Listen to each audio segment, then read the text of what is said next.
Good evening, ladies and gentlemen, wherever you may be watching at this time. This is Yvener Duroseau, and you're watching live with Yvener Duroseau. Is your health important? And many times we often hear that our health is our wealth. Today we have an amazing guest. I'm excited about the conversation we're about to have. We have a wellness coach and consultant. Today, she will be sharing her story with us. And when I say an amazing guest, I really mean that. What's special about her, she is dedicated to help you live a healthy life. Please join me as I introduce Miss Marie Celestin. Marie, how are you? I'm good. How are you? See, as I said the name the Yes, same way your parents would say it, Marie Celestin. in your mother's tongue, and it's done. It's beautiful. So thank you for introducing me. I could, this is the best way to really share the name because I don't hear that often. So I'm like, is that me? Is this how you say it? So it's great. It's a treat. Thank you. I am so happy to have you on the show this evening. And health and wellness is one of the topic that people should really talk more about. Because if you don't have your health, you cannot do anything. Mhm. And as we said, your health is your wealth. If you don't have your health, you cannot produce wealth. Mm-mm. Nope. So this is why I am so excited about this topic today. And I did introduce you a bit, but can you tell us, just to introduce this topic today Mhm. for the audience, who is Marie Celestin? Oh, we're gonna go there. We're gonna go with the deep questions. So you know some of it. The deep. Who are you? Who are you? Let's go back to the Lion King. So I am the daughter of Haitian immigrants. I am, I'm based in Boston. My family originally from Haiti. I've been in Boston my whole life in terms of school, work, and truly experiencing success in the city of Boston. And so it's been amazing just growing up here, um, growing my family here, and really becoming who I am in this city. And so a lot of the work I do is in honor and for the legacy of the women who raised me specifically, but of course to make my family and my country proud. And so that's who I am. It's really someone who is a servant. I am passionate about helping others, but ensuring that we live a healthy, full life that's centered on joy. And I know we are still in a pandemic. And so for me, it's really about in spite of those struggles, in spite of our circumstances, is to really think about how do we still add a little piece of joy. And for me, my life is not perfect. And, I even think about even though, I'm living in a place that I love, surrounded by community, there was a time in my life where it's like it was struggle after the other. I lost jobs right here in the city of Boston. I've lost my aunt who raised me in Haiti. I lost my mom and I also I'm lost so my sorry. grandmother. So all these things made me the woman that I am, but every day I'm making them all proud, knowing that they're with me and really living the way they raised me, right? I'm still thinking about what would they say? And for me, it's about that. It's about our culture. It's about really ensuring that we continue sharing our stories because we've done so much when we think about the Haitian people and we're still going through. There are days I tell people I'm a reflection of my country. Like in terms of Mhm. when you see what we go through, and I go through that personally as well. When you see one thing after the other, one crisis, one natural disaster, that's Mhm. literally my life. And to still be standing here today and gratitude and feeling truly, truly um, blessed to still be able to have breath, to have people in my life, and still be making a positive impact every single day, no matter what. So that's what captured me as the person in front of you. Wow, I can connect to something you just said that where you can always hear your mom's voice. Mm. And even till this day, right? Just a very basic example. If I just open the door and let's say I don't have a t-shirt on and it's cold, and I would hear my mom's voice say, "Oh, pico so deu com essa Raise your jacket. you You're gonna know, catch a cold. you're gonna catch a cold. Don't go out there like this." I would hear her voice saying those things, even though I haven't lived with her for so long. I mean, I left my Mhm. parents' house. I think I was 21 or 22 years old. Mm. It's been so many years, and I could still hear her voice saying, "Hey, don't do this. Don't do this. Don't Mhm. do that. Don't do this." Yeah, our ancestors are still with us, guiding us and ensuring that we live. And you can hear those voices too in a good way. And so for me, I do listen to those whispers from our ancestors, Mhm. or good ancestors, and still Yes. want to live the way they raised us. Yeah. Fortunately, she is not an ancestor. She is still alive. For me, I mean, for me, in terms of all Oh, these for you. women, like similar to you, I still hear, Mhm. um, in terms of what they would want me to do, because culturally I value that in terms of, I know they're always with me. But again, distance doesn't really matter, right? Because you're Right. gonna hear you're gonna hear that voice in terms of what they really how they taught you who to be. And Mhm. especially when you're in different spaces, you're still being as such. And I think even when we're talking about the health part, now I talk more about how we being healthy, because we can talk about it all we want. We're good at talking about stuff. Mhm.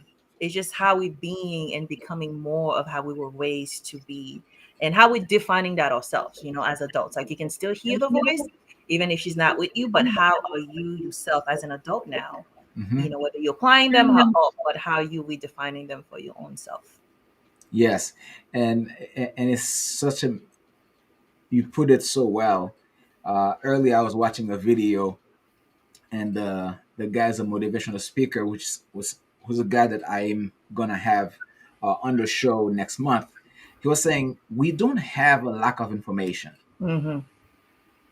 It's just that people not doing things. We live in a world of where people they're not healthy, and we have all of the information out there as far as what to do and what to eat. Right. It's just that people are not doing them. No. We're And not people doing know them. what to do. People know what to do, especially when it comes to Yes. health. It's not a lack of knowledge, like you said, or lack of information, or lack of anything. It's just a matter of applying. And I think Hmm. even the people who are applying it sometimes, imagine if they apply like even 50 or 60% of what they truly know, Hmm. and make that a lifestyle and make that a habit. Oh my God, like it's unreal what would how their lives would transformed, versus just doing the basic or not doing anything at all and expecting results, right? And so it's always interesting to me when people don't do anything and they're like, how come this is not happening? It's like you have to put in the work for that to You have to happen. put in Or the work. yeah. Yes. Yes. Yes. So, Marie, what does holistic wellness focus on? Holistic wellness. Well, holistic wellness is really inside and out. So a lot Hmm. of time we're in a culture where we focus on the external, like how good you look, how fit you are, how fast, and all these different things. So for me, at the core of the work is really the inside. So a lot of us, we could appear to be like on top health, right? In top health. But what's going on inside may not reflect what's going on outside. So Hmm. really holistically take the whole person in, versus just taking little pieces at a time. Like, you see people do that sometimes, where they just focus on the stomach and this and that, but really it's you as a whole person, who you are. You really think also about like your roots and where you're from, energy. Like, there's so much that's part of it, versus something you're just dealing with on the surface. And again, even as a country and as a culture, we love to focus on the surface, like what's the things you can see, versus like what's going on inside of us. And for me, it's about being healthy inside and out, versus just focusing on the physical, but also the mental. Like, you take all the different pieces, mental, physical, spiritual, all the different aspect of it. We are multi-layered. And so it cannot just be one thing, where I know a lot of people sometimes it's all about what you're eating. But Hmm. to me, a lot of it is about what are you putting in your mind? What are you saying to yourself? What are you planting? Like those words you see, the things you're watching, your self talk, what you're saying to yourself, those are the things that are truly impacting you in a negative way. Sometimes people don't think about that. Absolutely, it makes a lot of sense. For example, I can go to the gym and pump up, and it's like big and nice muscles, but The my muscles. mind can be just pretty horrible. But you don't work them the same way, right? The mental fitness or the muscles with your mind. And that's why I know you also mentioned mindset in terms of that's a shift that has to happen in our mind in terms of what we believe, what we're thinking, which would translate into who we being and what we get to project truly in terms of who we are and in our health, but also who's around you. Because a lot of time you literally projecting your circle. Like if you know when you want to be healthy and then there are other people around you where that's when they want to offer you the Hmm. pies, the whatever. But imagine if your circle reflect your values. They are in alignment with the type of life you want to live Hmm. and who you want to become and being more of, then there won't be any tension in terms of you trying to be healthy. It's simply become a way of being and it's your lifestyle, and it's a reflex. You just do it without any thought. It's not hard work, right? Because you Hmm. made it part of it's your lifestyle, so you don't have to think about it to do the right thing for yourself. Absolutely. And that leads me to the next question. So, how do we improve our holistic wellness? Improvement to me, it's about one thing at a time, right? And so I think a lot of time we try to do everything, and this is the time of the year where we have what? How many days left? 13 barely. 13 days, right? 13 days. The resolutions are going to start coming. You have people saying, I'm going to do this, I'm going to do that. Where decide what's a priority, right? Is Hmm. it focusing on, let's say stress, right? And stress is at the core of everything. So it could be some people might just be like, I just want to move more, right? Move more. It doesn't mean you go to the gym 5 days a week or 7 days a week for an hour. You lift, you do everything. You do one thing. It could just be, I'm just going to walk for 10 minutes or 20 minutes and gradually build on that. Others might be, I just want to practice self care in terms of how I'm treating myself. It's not just going to the spa and doing all these things, again, the external things, but the idea, even in a pandemic, people are not taking enough break. People are not recharging. People are not resetting and really taking breaks throughout the day where you just quiet your mind. Like there's so much noise in our spaces, Hmm. whether we're at home, at work, in the street. So the ability to simply find ways to literally calm yourselves and be okay by yourself. I think a lot of us, we have a hard time. Being busy allow us not to think about us, not to think about self, and even Hmm. doing a self check and be like, okay, how am I feeling? How am I doing? Like recently, I've been asking people about. It would be amazing if we treat ourselves the way we treat our phones and our cars, right? Oh my goodness. That is a Even mic take the drop. phone. Okay. So you Say see it the again, phone. please. Treat yourself the way you treat your car and your phone, right?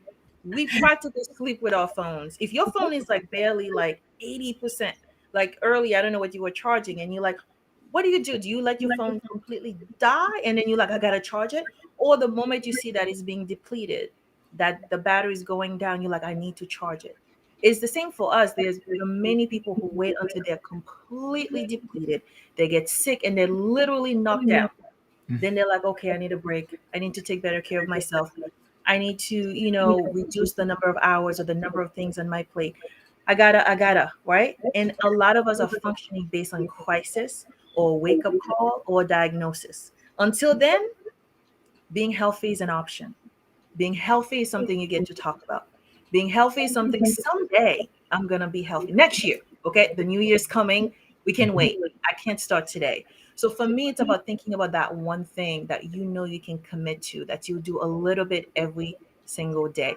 And you get to choose that based again on what's your priority. Like someone who's like, I barely drink any water. So based on our conversation, based on what you're willing to do, because again, we can talk about what to do all we want. Are you willing to truly take the time and invest in what you need to do a little bit every single day? Just a little bit. That's it. not a whole change everything at once. We know change is hard, but just what is that one thing that can help you start on that healthy journey? And it's a lifetime commitment, right? It's not Mhm. something we're gonna do in 7 days. I can never make those promises. I cannot make you or turn you into a healthy person in 2 days or Mhm. overnight, because those habits are like lifetime. It took you years to develop them, right? To be who Mhm. you are today. So there's no way we can say we're gonna transform in 2 days, right? And I often compare it to like planting seeds, and when you're gardening, like you can plant something today and say tomorrow I'm Mhm. going to harvest an apple because you did it yesterday. So habits are the same way. You have to nurture them, practice them every single day, and then eventually it'll become, you'll be who you want to be, and it won't be hard for you to practice that. Yeah. And I also believe that it's a decision. You know, Mm, it's a decision. It's a choice. And many times, as we're getting closer to the new year, and people, oh my gosh, I'm gonna go ahead and go to Planet Fitness. I'm gonna go to 10 Gym. I'm gonna go to do this. I'm gonna do that. gonna, gonna. And 2 weeks into January, it's over. It's done. No, No more good. gym. No more Done. exercises. None. And what I came to understand is that New Year's resolution, that doesn't work. Yeah.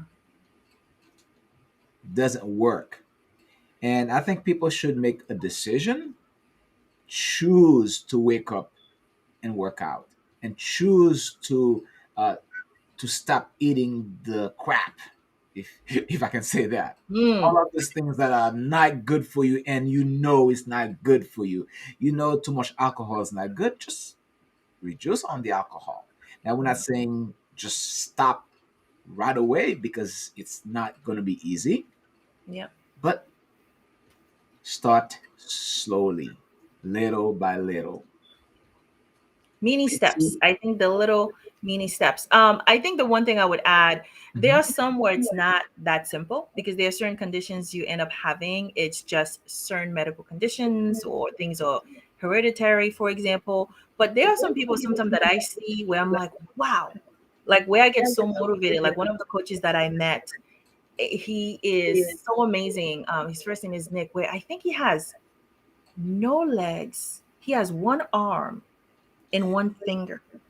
Oh, I are you think talking about Nick Vujicic? Nick. Yep, And I I met did his him. I yeah, met I him. did his Yep. training, and I'm just like, what's my excuse? What is my excuse when everything is working? Now, it doesn't mean you may not be experiencing pain or things may not be difficult, but like you said, you make a decision, but you also commit, but you know there's gonna be discipline, but you know it's something you gotta do, right? It's not even a gonna, you got to. So You when you got start to. doing that and you know it's good for you and you feel good doing that and you know the benefit of it, right? And you Hmm. can see the result, you gotta stick to it. And so every day you wake up and it's like, I think he said something like, I get to walk out, I get to walk, I get to work out and do things that I enjoy. I get to drink this water that's really gonna nourish me and hydrate me. I get to do those things, right? It's very different than when you're dreading it. And that's why the mind is also that. Because if you're like, oh my God, I gotta get to the gym, you you're not gonna want to keep doing that for 20, 30 minutes or even an hour, right? Hmm. But if you go in there with a different way of being or approaching it and seeing it for what it is, and like you said, do a little bit. Like when you're starting out, 20 minutes is enough and gradually build. I think what I see people doing is they try to do everything like the first 2 weeks of the year, right? And Hmm. then they get exhausted or sometimes they hurt themselves. But if you just commit, like you said, and decide, you know what, 3 days a week, I'm just gonna do about 30 minutes or so, and then gradually build it. Or every day, I'm gonna make sure I start my day with a glass of water. Or I'm gonna do some breathing exercises. Your community is active. They have so many questions, and there are Yes, so many little we will things. answer some of them in a Mhm. minute. And there's so many little things you can do, but you can decide in terms of what those are. There are some people, some things work for them, some doesn't. So part of it is also that self-awareness in terms of what do you like, what works for you, and be willing to find out what those things are. Because you might do one thing where you're like, oh, I wake up at 5 a.m. and I go jogging, and I'm like, no, I'm not doing that. who will not be going out at 5 a.m. So think about what is it, that thing that you'll be willing to do and can maintain, right? Mhm. This is not something you're gonna do for 28 days or 30 days or 21 days or 7 day challenge, and then ooh, when it's over, you're like, you're done. We need momentum. We need to maintain and sustain those healthy habits. Mhm. Mhm. Yeah. And you talk also about how people of color are affected by every health issues and chronic diseases. Uh, if can you talk a little bit about that? How can uh, melanin people can improve their health and wellness? Mm. Yeah, that is a global global issue, and this is pre-pandemic, by the way. So a lot of those things that we're dealing with as a community, they are literally pre-existing condition pre-pandemic, and it just aggravated them to be to be in the situation that we in. And so my background, I started out as a health educator in a medical center, and so my work was in a clinical setting in terms of working with people. And so I see all the numbers from, whether it's even now, as you look at the numbers, whether it's diabetes, whether it's fibroids, we have maternal, maternal health is, I mean, I used to think you have to be in a third world country for women to be dying during childbirth. You have obesity. I mean, so many different issues, cancer, all the people that I mentioned to you, it's like every other person has a health issue, whether diagnosed or undiagnosed. And it get worse because of how we're living. And we're also working in spaces that are so toxic. So stress Mhm. is truly the number one anyone. It doesn't matter your economic status. The Stress silent is killer. silent. And it's at the core of everything, right? Even in a pandemic. And sometimes it's we not coping with that well. We think by just keep doing and doing. But also don't forget we live in this hustle and bustle, grinding culture where the more you do, the more you get rewarded. And so a lot of time people will do 60, 80, 100 just to be like, I can work hard and play hard, and but nobody's resting.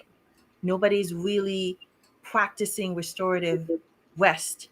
They sleep, one eye is closed. That's very different than someone who rests for, let's say, 6 to 8 hours, and they feel refreshed and renewed and they get to work. But you hear a lot of people, they're tired, they don't have energy, brain fog, and there's all kind of issues that are happening.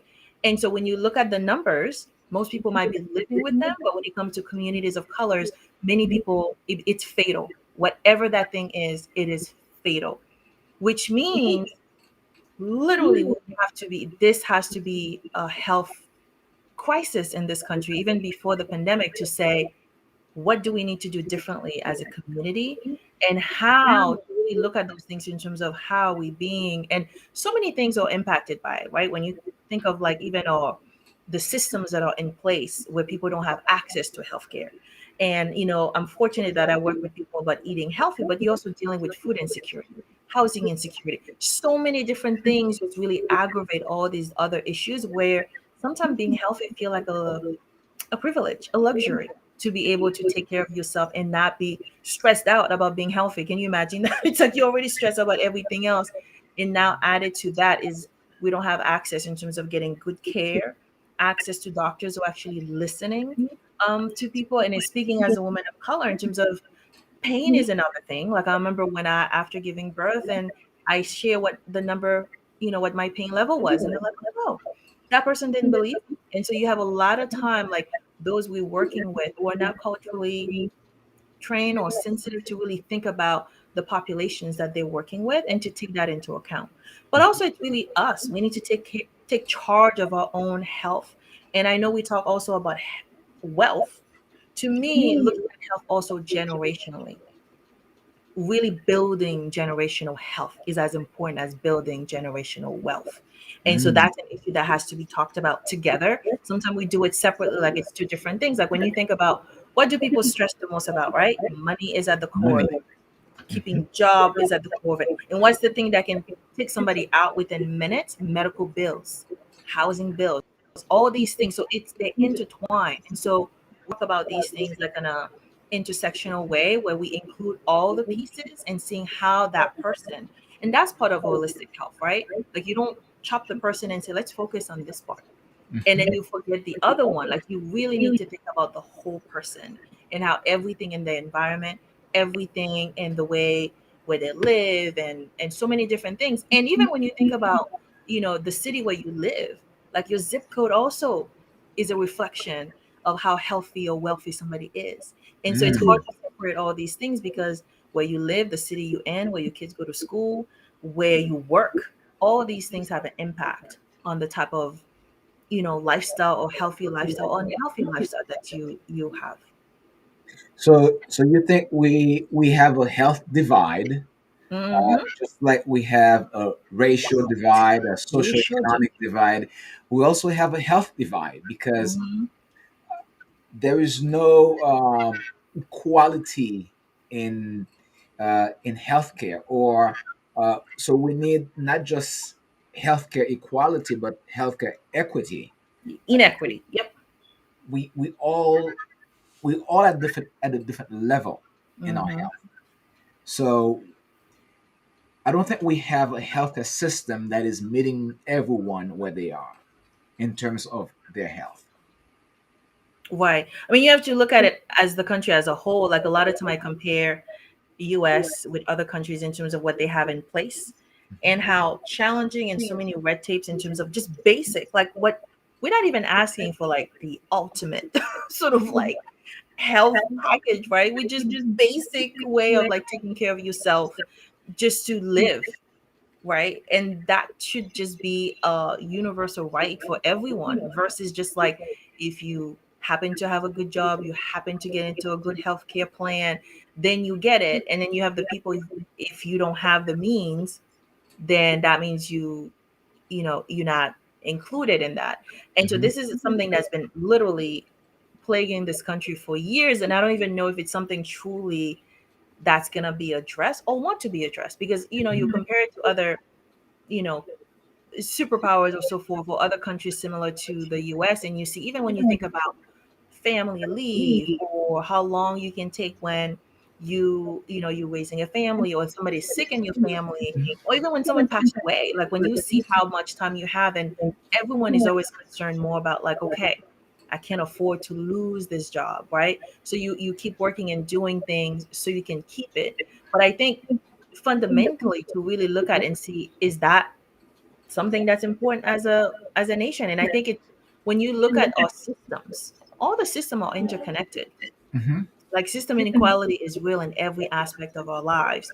And Mhm. so that's why it's hard to talk about one and not talk about the other.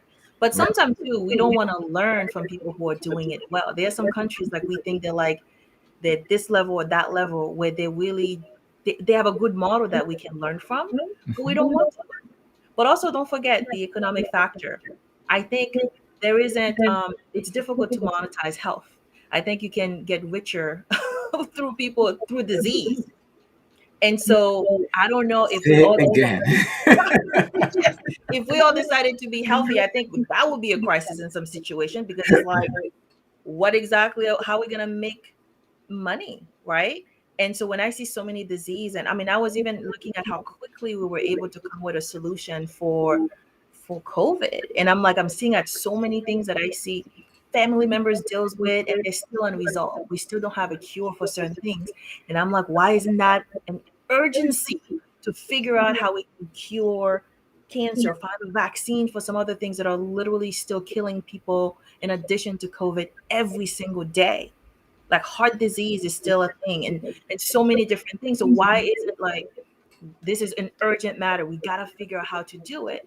But also, you're thinking about, we haven't even talked about food in terms of what we're eating and the things we put in our mouth and our bodies and so forth. And so when you think about it, if we truly turn into a place where we depend on what, let's say, what we grow and things that are naturally done versus everything we do in this culture is in a bottle, Mhm. and we grew up and conditioned to believe the answer to healthy lifestyle and the answer even to happiness and joy comes in a bottle.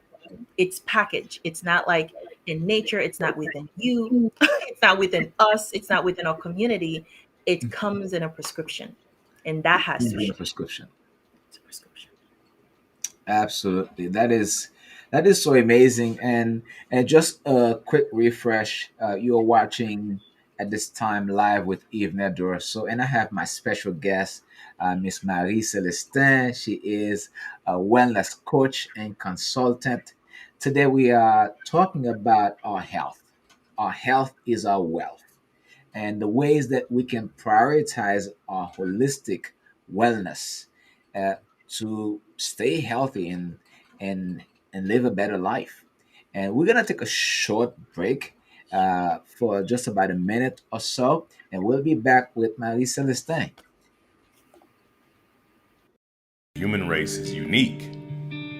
Despite our many differences, religion, beliefs, race, skin color, or personal prejudices, there's still one thing that holds our world together. We are all human. We have, however, failed to see the beauty in the uniqueness of humankind, and this is only because we have been blinded by hate, bigotry, envy, and fear. We have let hatred rule us, even divide us, and fear keeps us from fixing the mess. But it's time to wake up and see that everyone is created equal, perfect, and no different. Yes, it is true that people have been born into unequal circumstances, which oftentimes leads them to make choices either good or bad, but we are still the same regardless. At this point, you may be asking, how can this be? This book will help you find out how there are no differences at all. Hello there. You should know that no matter the color of your skin, race, gender, economic rank, sexual identity, or social status, we are all human before anything else. In our diversities, we can still achieve oneness. Hatred may have ripped us apart, but there is still a way to mend the tear if only we can fix ourselves first, letting the uniqueness of the human race reflect inward, and then to the outside, healing the human race. It is important that we mend the tear, and more importantly, that we do it now. This book will serve as a guide to healing.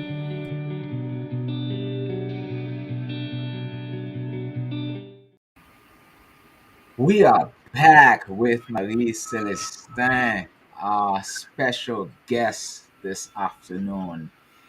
And there's so many things, so many questions, and we will answer some of the questions from the audience. Okay. And if you're watching on Facebook, LinkedIn, Twitter, or YouTube, please share this live and like and subscribe to our channel. So when we have great content like this, you get notification, you get notified about what we're talking about and things that can help you live a better life. So we talk about wellness. We talk about holistic um, wellness. Hmm. How do we cultivate healthy habits? Healthy habits, regardless of our economic status and circumstances. Because right now we have, my goodness, Mm. people are struggling. I mean, people are struggling all over the world. And one might say, hey, right now, I'm only focusing on staying alive. Yes. I don't have the money to shop at those fresh markets and Hmm. Whole Food and Trader Joe's and all of these Fancy. health stores that Yeah. people shop. Yeah. And I mean, I hear that a lot, and it's not, we think it's those things, right? And it's part of it. I think somebody even mentioned that in the chat in terms of like money's at the core of it, but even sometimes someone who may have money, they're Mhm. still unhealthy, right? So for Right. those who are like, oh, it's gonna be so expensive. The other part too is that's one of the reason like thinking about who we are, our roots, where we come from, or even the idea of like how did our family do it? One thing I want us to do more of is really sharing our stories of Mhm. where we come from, our families, the way they were taking care of themselves, right? There was a time we do everything. We literally live from the earth. We learn how to grow things. We eat from what we grow. We eat from what we make. Versus now, where everything we consume, everything we have to go somewhere to get it. Even though we live in the most advanced part of the world where you can learn everything, grow everything, and do it yourself in terms of doing that. But we always think it's too expensive. Hmm. But really, again, it's all about priority. When you see what we choose to prioritize, what we choose to spend money on, right? And even recently, when I see who's like, for me, it took years to be able to say, I'm going to get an iPhone. And I always tell people, I don't have iPhone budget. Therefore, I cannot spend that. But you see someone who would spend money on one thing. Let's say I don't have money to spend money on, let's say, even though kale may not be your favorite thing, but the alternative in terms of like a healthy meal because it costs too much. But in a way, it's really not about the money. It's about the decision and how to spend what we have. Like we choose, we make those decisions to buy it. Some people, there are others where it's like you stretch your dollars in terms of what you can get, and it is hard sometimes to see how accessible the fast foods are. Like you don't see a corner with like five supermarkets with healthy food and fruits and stuff that you need, but you see every other. And again, we go back to the idea of when you see underserved communities, when you compare underserved communities and those who are more wealthy, the chances of you finding two, three, five, like a liquor store, the fast food place, that thing, and those communities are so rare. Like you just have to compare. It's not even opinion anymore, right? And Hmm. so sometimes looking at the zip code, who lives there and what's allowed.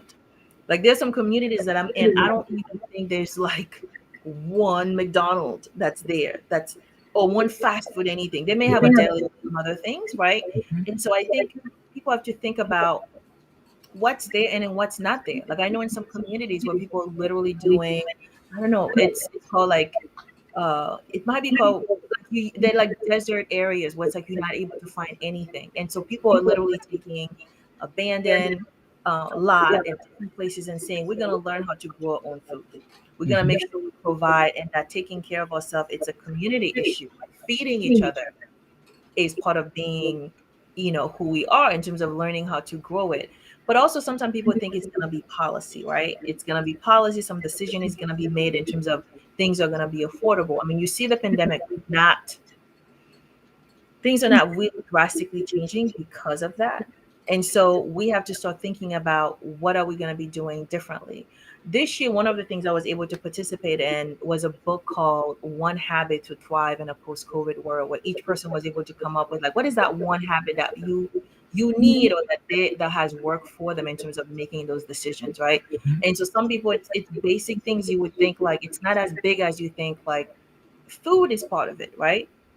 But it's really thinking about regardless of what you have. Like if you think even our own background in places where you like people have so little and how they stretch what they have based on where they live and how people just eat again from what you get to grow, what you get to create versus I can buy the fancy whatever. Like you know what I mean? Like sometimes Hmm. organic it's truly just came directly from the earth where I know where it came from, or I'm the one who planted the seeds and I was able to grow it. But we almost have to go back and retrain and recondition ourselves in terms of how, where do our food come from? Are we willing to go back to basic in terms of do you want to grow your own food? Do you want to find a way to make it affordable where it's more of a community practice versus something where it's like like right now when you look at it everything is so expensive because of demand but also because of lack during the pandemic, right? Hmm. And so some people are doing practices that work for them in some communities. Like you see, there's like community gardens, for example. Regardless whether you live in an urban or suburban or a small town or rural or city, people are finding ways to say, "Oh my goodness, I can grow this like in a container. I can learn to see what are the food that I need to grow that I need to live." Right? Because you have the combination where we're dealing with both food insecurity, but also you have obesity, right? Like there's a lack, and then there's also like too much, right? So you have this tension going on in terms of, but how do we grow the good stuff, right? And how do you do it in a way where we don't use lack as the reason, right? Because we live in places where we have more than enough. It's a matter of if we're growing it. Like when you think of certain places, like when you think of communities, for example, I'm not thinking of just feeding my family, right? So if I have a garden, if I'm growing things even in my own backyard, we have a shared economy. Like we share what we have Mhm. versus you need to figure out what to do for yourself. If you can afford it, you can. If you cannot, you cannot. So I think those practices have to also be taken into account in terms of we have to live better with each other or more differently, and using this as an opportunity to see what can we do differently based on the community that we live in, and then what's a priority for us, right? Because I know a lot of times we're gonna think it's policy, it's government, it's somebody else externally that has to come in and come up with something. But you cannot dictate those things. Like they Mhm. can be creative, but as you can see, sometimes it doesn't really produce what you would think it would produce in terms of really cultivate equality and for people to feel like we're going to be sharing everything or for it to be fair, for example. But I think it's an opportunity for us to look at ourselves and see how we're doing certain things. And a lot of time, like you said, the information is there. It's not a lack of information. So many communities are doing things successfully. For me, I'm always looking at what other cities, what are they doing? What is that small town doing that allow them to thrive in spite of being in a pandemic, or how they're dealing with like children who don't have access, or we have some communities who are truly struggling. When you think of new refugees coming in, like how are they navigating so they can get the resources that they need, and how being in one of the richest places in the world can this be an acceptable condition for humans to be in and not being able to, and having a lack of everything from like housing, access to health, and just basic day-to-day needs for people to live. Wow. I mean, what you just said, it makes a lot of sense. And I believe there are a few things that you cannot legislate. Hmm. You can, it doesn't matter you had the best city government, the best state government, the best federal government in your country. They cannot legislate choices. You can be rich and you choose the worst eating habits. True. You can be poor and you do the same thing. And what I think people should really look at is their responsibilities to take care of themselves. And each other. Yes, and each other individually. And this morning, I woke up and very early, and usually there's a park every time I drive by, and I see people running. Most of the time, the people that I see running at the park, they are people that you can say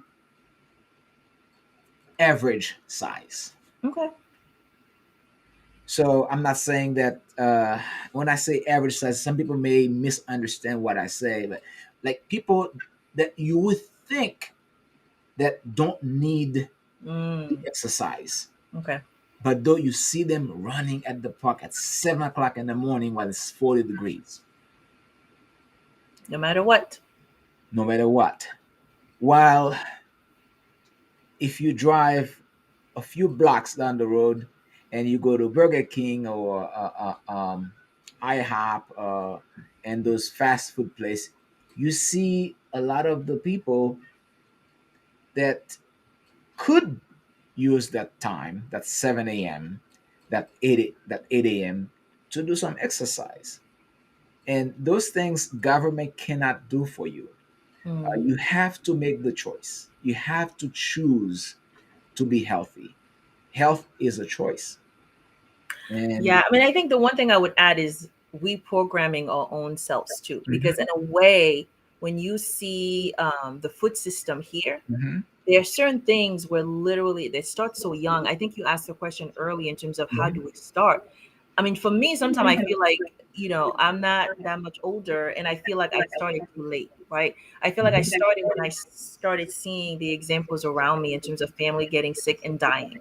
mhm, Or so imagine how we raise our children, how mhm, quickly they get addicted to sugar, how quickly they get addicted to sodium and mhm, salt and the things that are like very, they're tasty, but they're not the greatest in terms of food a child should be having, and Mm-hmm. how these are the things are the most prominent when you go to any supermarket, or most supermarkets, I would say, Mm-hmm. right? Why is that so common? Like, why is it acceptable in our country for that to be the start?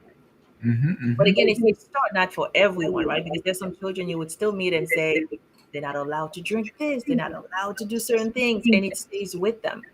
But even as an adult, how do we shift and say, I recognize now this is not healthy for me? Or perhaps even after you get a diagnosis, sometimes the hardest people to even get on a path of healthy lifestyle are the people with issues. They actually have a diagnosis in terms of, you have this issue. If you don't make the shift in terms of eating healthy or making food as part of your medicine, we know what the outcome is going to be. Like, we literally, it's like watching a movie, we know the ending.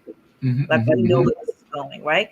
But if you Yes. make those tweaks and those small changes, and Mm-hmm. reprogram yourself to see, okay, I need to literally gradually start weaning off the sugar and those things that's in your body now that you're literally fighting because you're so used to it, right? Like, you grew up with sugar and now you're like, why is it so hard?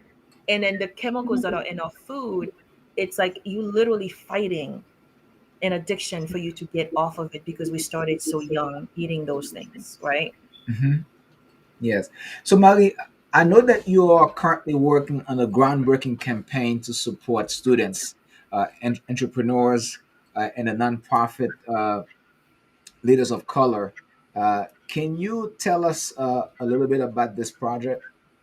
Sure. The beauty of my work is I get to literally combine everything I love. It's a fusion of my passion and how I want to make an impact in the world. And so currently I have the opportunity, I get to work on MBM Drive for Five. And as you know, we talked about everything, whether it's health, wealth, and so Is many it issues in our culture. MBN?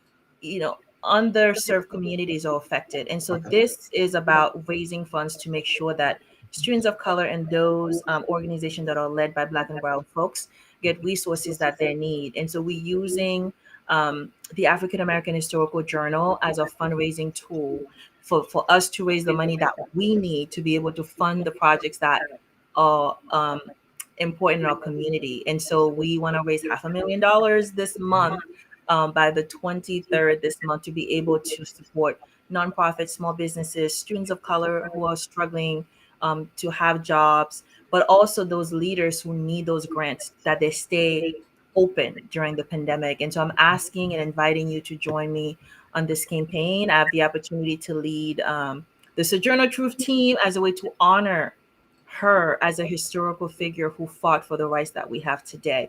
And so each team picks someone, and she's the one where I feel like we really need to really think about the stories of what they've done for us to be here. And so everyone is invited. This is for everyone. Like that journal, in terms of what we don't learn in school, you get to see the achievements of African American throughout history.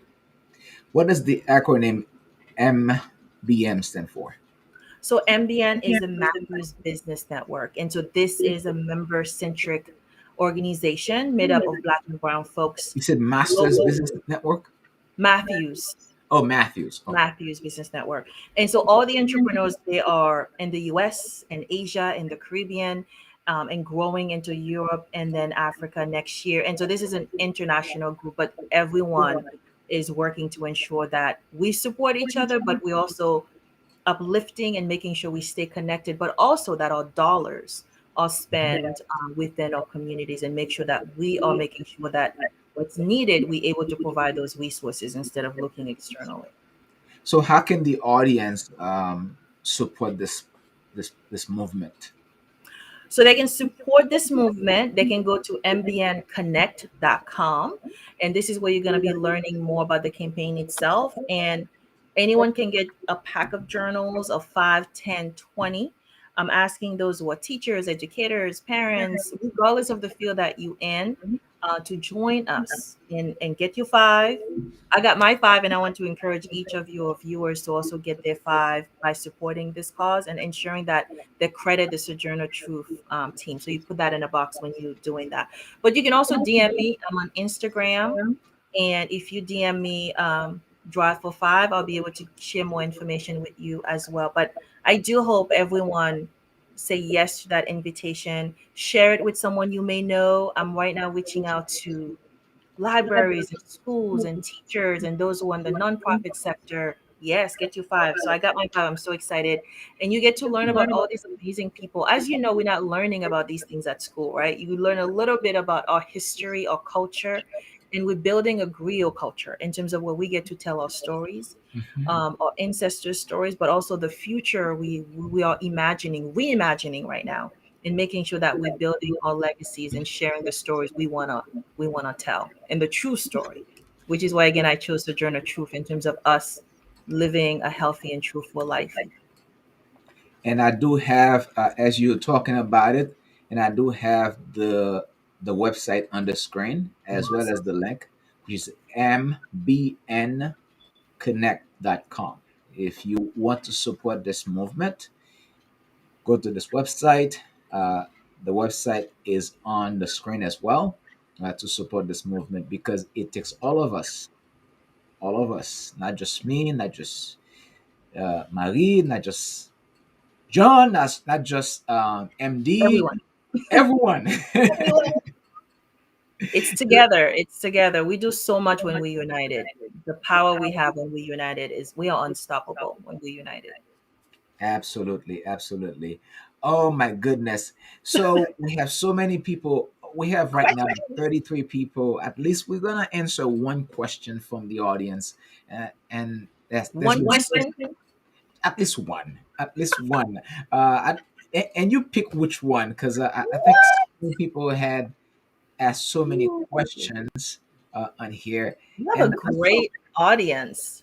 yes, they're very active, Thank you all sure, for and I'm sure more people will be asking questions on yes. YouTube.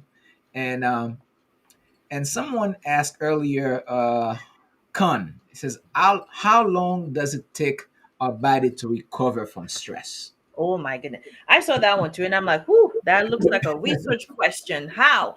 But here's the thing.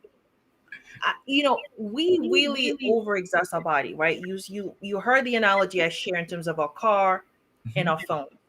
We would not want to be texting this, right? It's like saying, let's see how long I can drive without gas running out. Don't mhm, don't do that. Like you just want to make sure you're taking care, gradually making sure you always have enough gas, you always have fuel. And for us it's the same, thinking about what we're doing as fuel for our body. But stress is part of it. I saw one of my favorite questions was the person who asked about how work is stressing them out. Like that's another aspect I'm thinking about in terms of how do we incorporate wellness in the workplace, at school, in our mhm, communities, all the spaces where we at, and also how to recognize how work is part of the stressors in our lives. And sometimes the jobs we have, the line of it's not a work, there's a difference between job and work. Those jobs are literally killing people because mhm, of the pressures, because of the lack of understanding sometimes, and because you expect somebody to continue working the same way, even in a pandemic, even when they're ill, even when they're grieving, even when they're going through challenges that require them to really take the time, care for themselves, and heal to be able to truly be an employee or be an entrepreneur, for example, right? mhm. Or having the resources to say, I need someone to talk to help me get those coping skills and tools that I need to be able to really be well. Being well should not be a luxury, right? Like being well should not be something where you have to fight for to have access to. And for you to literally have a wake up call, or those almost life or death situation, for you to say, okay, something different has to happen. And so I think doing those little things we talked about every day, right? I start my day with somebody mentioned mindfulness and gratitude, the ability to quiet your mind even for between 1 minute to 5 minutes. I do short ones, like not like a long 1 hour, right? Start small. I think if there's anything you heard from us today is the idea of prioritizing you and your health by doing one thing. Do not multitask.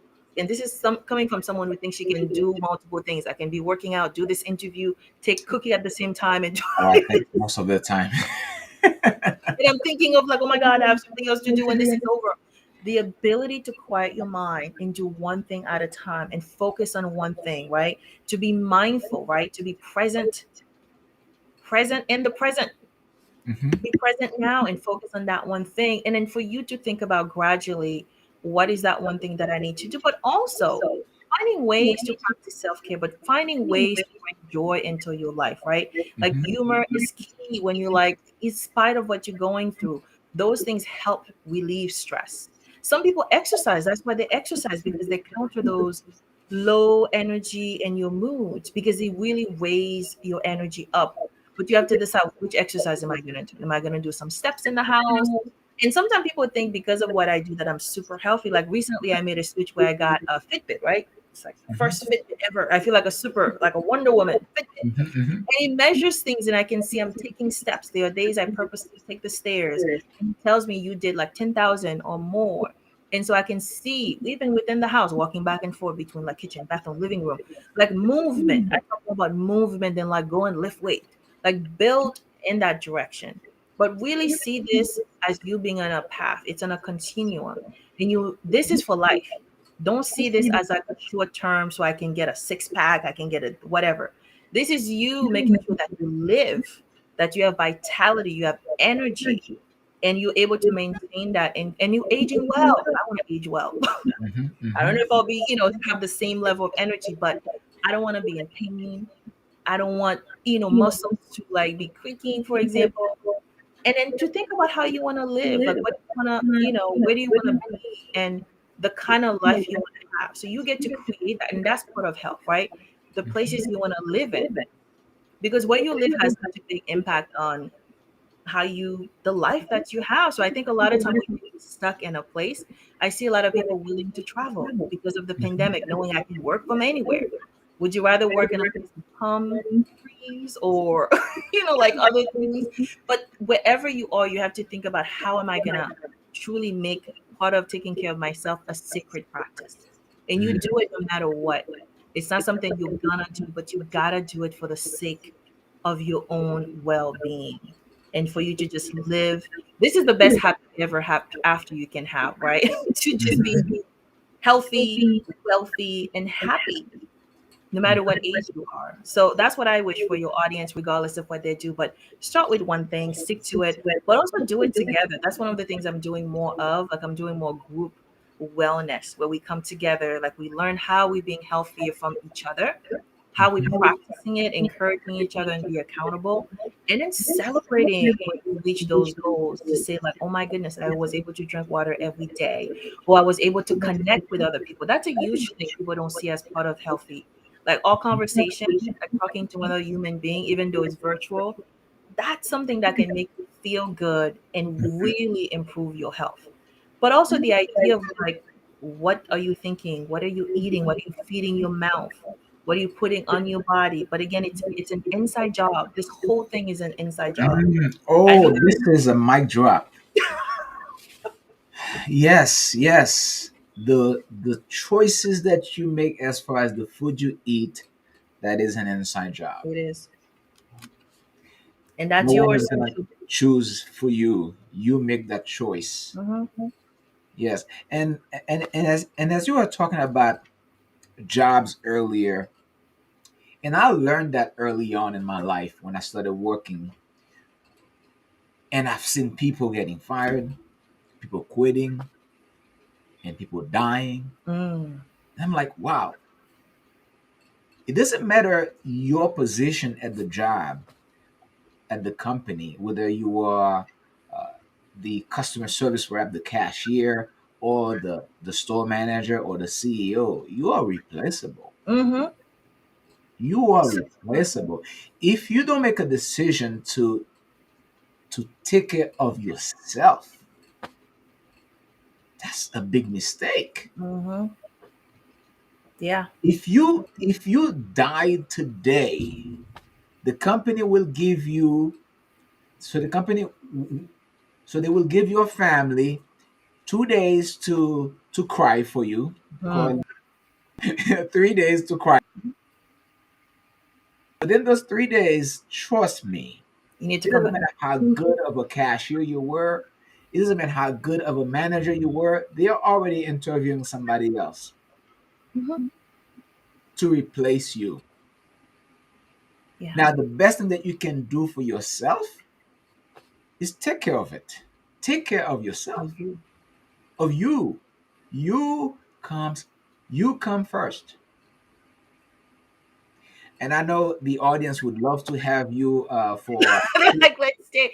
No, it's, but I hope they do one thing we say, and Mhm, again, it's not enough to sort of say, oh my God, this is great. I agree.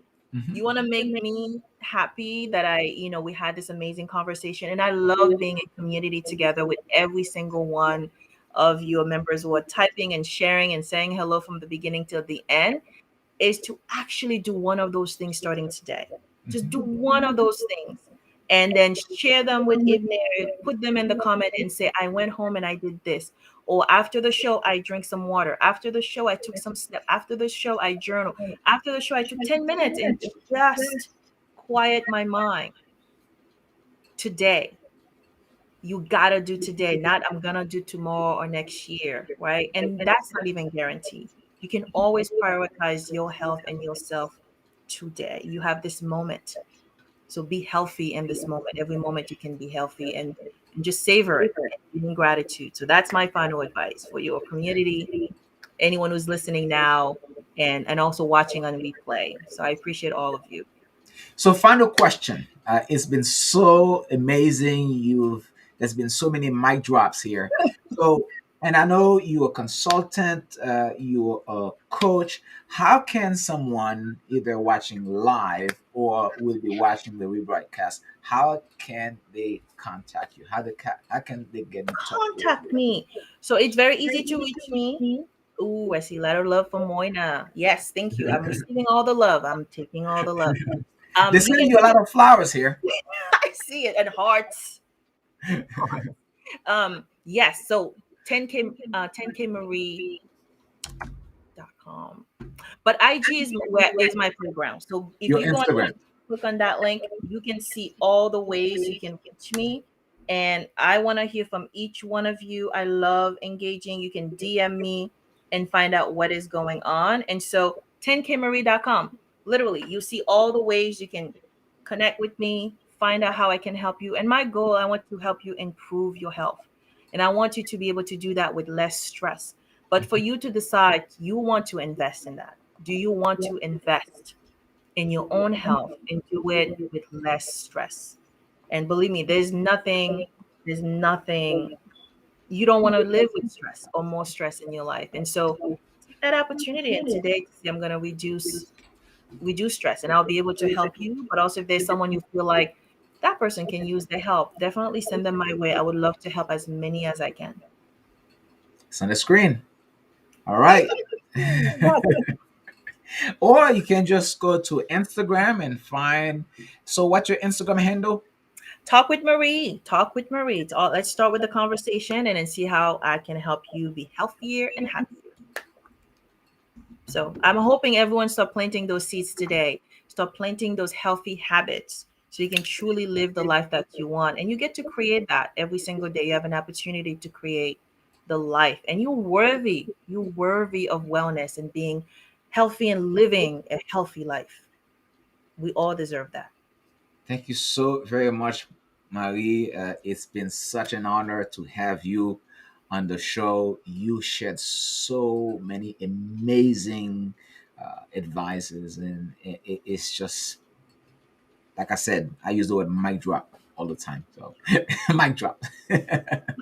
So, thank you so How are you much feeling better? for Oh my taking God. the time to share the space with us and with the audience. Lots of love coming from Moina and Empty me Basil. and and all of these amazing people Everybody. all over the world. And please like and share and follow Marie on Instagram. Talk with Marie. And is it the same on Twitter as well? So you'll be Talk with Marie one. There's the number one after it. Okay, okay, awesome, awesome. So it was a pleasure having you, and I know you are very busy, so we will not keep you for another hour. So thank you so very much Thank you, there. for being with us, and again, Merry Christmas and a Happy New Year to you. Healthy New Year to all. Healthy New Year. Awesome.